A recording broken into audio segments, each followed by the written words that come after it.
नमस्कार, सुप्रभात सगळ्यांना. आणि आज आहे गुरुवार. गुरुवारच्या दिवसाची सुरुवात अशी छान पूजा वगैरे करून झाली आणि आज मुलांना सुट्टी होती गुरुवारची. त्याच्यामुळं म्हटलं मग चला मुलांना सकाळीच मंदिरात घेऊन जाऊया. मग थोडंसं लवकर उठवलं, मुलांनाही आवरलं, सगळी माझी पूजा वगैरे झाली आणि नैवेद्य वगैरे ठेवला. आणि मी स्वामींसाठी आज बेसनचे लाडू बनवले होते, तर ते सुद्धा मला मंदिरात घेऊन जायचे होते. मग इथे माझी पूजा झाली. पूजा झाल्यानंतर मी पटकन वेदांतला दूध दिलं प्यायला. बोर्नव्हिटा दूध तो रोज पितो, तर त्याला दूध आणि बोर्नव्हिटा करून दिलं. मला थोडासा चहा करून घेतला, कारण परत मला यायला मंदिरातून उशीर होणार होता. त्याच्यामुळे उपास पण होता.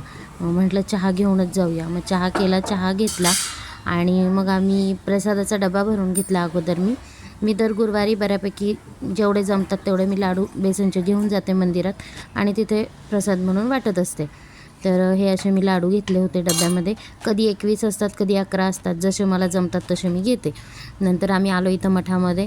छानपैकी दर्शन झालं. सकाळी आलं ना की मग मंदिरात गर्दी नसते, म्हणून थोडंसं बरं वाटतं आणि निवांत दर्शन होतं. नामस्मरण छान होतं आणि इथे दत्तांची पण मूर्ती खूप छान आहे आणि इथे दीप्ती दरवेळेस माझ्यासोबत नामस्मरण करत असते. तर कसा वाटला व्लॉग?